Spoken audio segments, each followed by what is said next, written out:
Bienvenue dans cette nouvelle séance de travaux pratiques consacrée à la simulation de la modulation d'amplitude par le logiciel Electronics Workbench.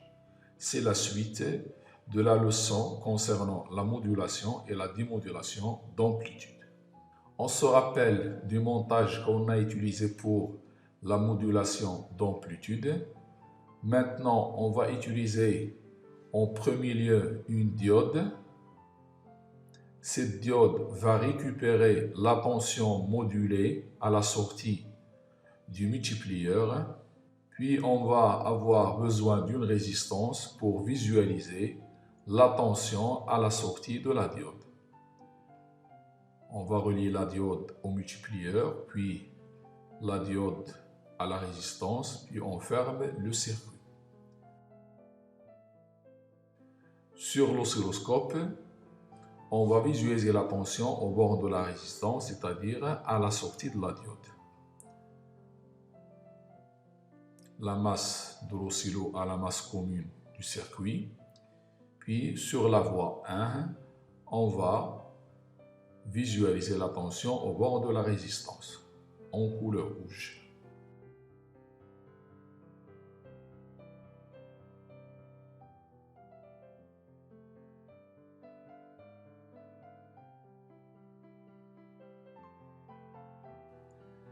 Alors, activons le bouton de simulation et voyons qu'est-ce que ça va donner. Réglons un peu la sensibilité verticale de la voie A. Voilà. On voit ici que on n'a que la moitié du signal modulé. C'est-à-dire, au lieu d'avoir une partie positive, une partie négative, on n'a que la partie positive. Alors, je vais comparer maintenant le signal avant la diode et le signal après la diode pour en déduire le rôle de la diode dans cette expérience.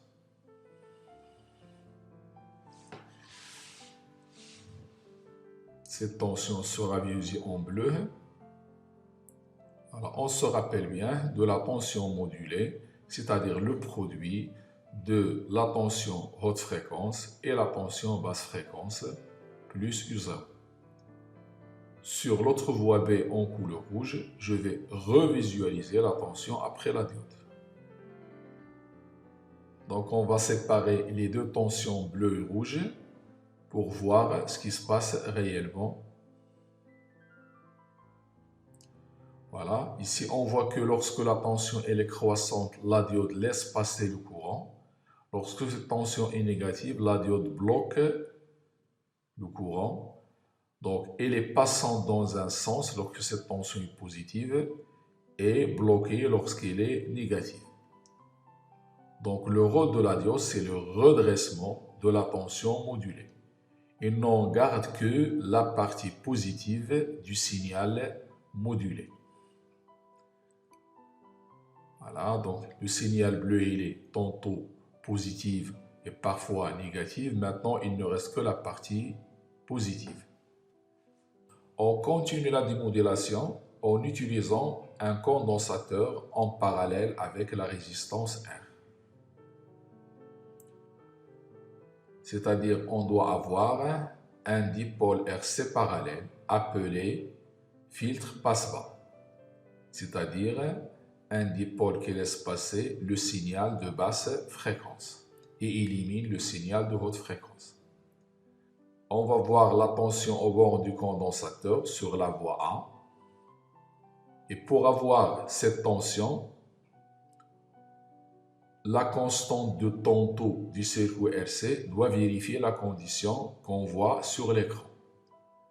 C'est-à-dire que TS du basse fréquence soit supérieur à taux et taux très supérieur à la période de la haute fréquence. Activons le bouton simulation. Voilà.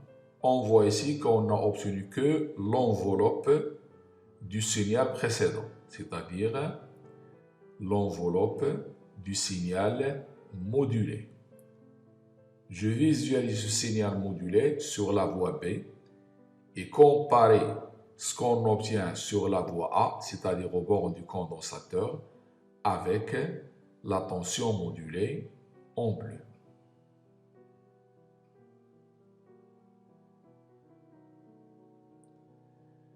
Bien entendu ici, tout respecte la condition précédente.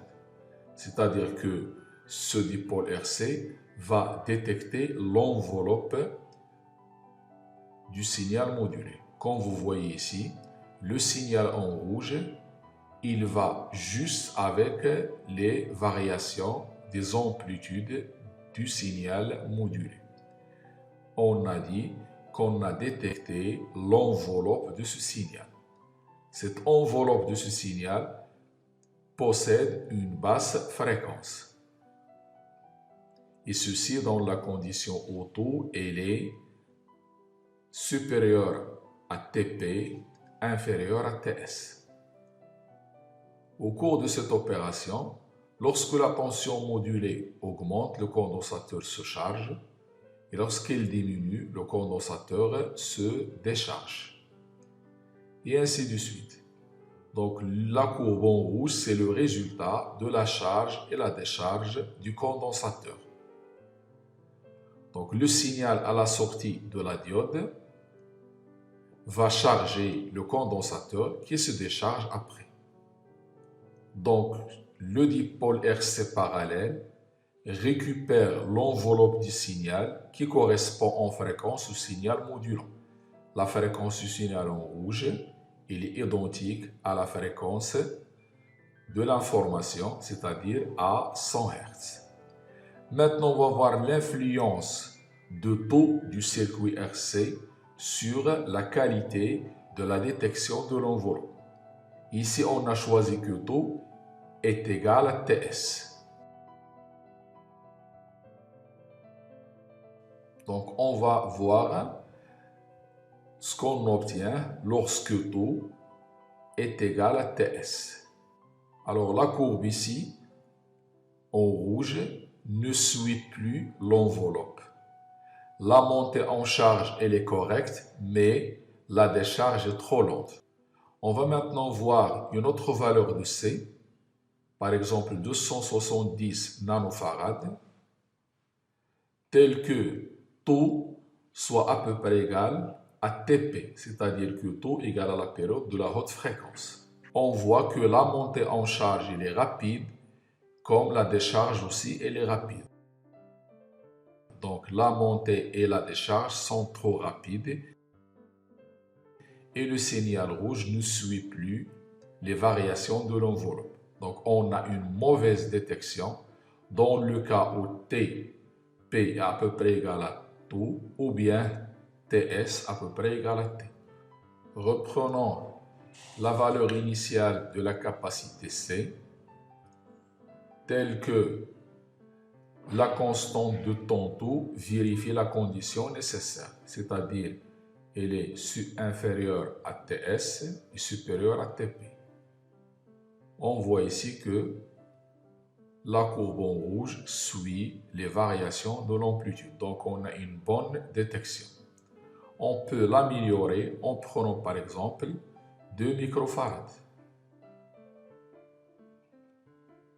On constate dans ce cas que le résultat est beaucoup mieux que précédemment. Donc, plus la condition elle est respectée, plus la montée en charge comme la décharge sont bonnes. Donc, il y a une bonne détection d'enveloppe du signal modulé. Donc, si la condition est bien respectée, on a détecté l'enveloppe du signal modulé. Donc, le dipôle RC parallèle détecte l'enveloppe du signal modulé, c'est-à-dire il élimine la haute fréquence, c'est la courbe en bleu, et n'en garde que la basse fréquence, la courbe en rouge. C'est pour ça qu'on l'appelle filtre passe bas. Après, on va utiliser un dipôle RC en série. Ce dipôle est appelé filtre passe haut. Son rôle, c'est d'éliminer la composante continue, c'est-à-dire éliminer la tension de décalage plus 0.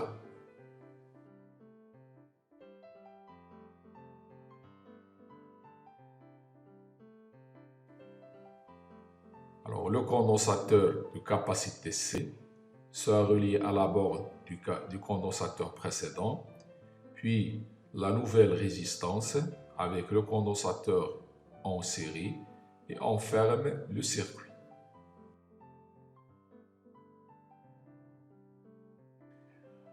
Ce filtre passe où sa constante de temps doit vérifier la condition qu'on voit sur l'écran, c'est-à-dire taux est très supérieur devant TS. Prenons par exemple 0,05 microfarad. Pour cette valeur-là, taux il est égal à 0,05 millisecondes, il est inférieur à TS. Donc il n'a pas respecté la condition précédente. On va visualiser la tension au bord de la résistance en rouge pour voir le résultat obtenu après le dipôle RC en série. Activons le bouton de simulation et voyons le résultat obtenu. Augmentons un peu la sensibilité verticale.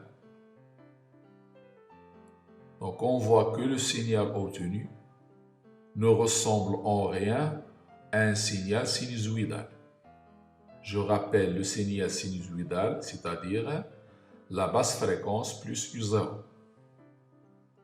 Alors, comparons le signal obtenu avec ce signal. On voit qu'il n'y a aucune ressemblance. Le signal en bleu est sinusoïdal, le signal en rouge n'est pas sinusoïdal. Donc, on n'a pas fait une bonne suppression de la composante continue. Et ceci parce que la condition exigée n'est pas respectée, c'est-à-dire que taux n'est pas très supérieur à TS. Maintenant, revenons au dipôle RC en série et changeons la valeur de la capacité et prenons 5 millifarad.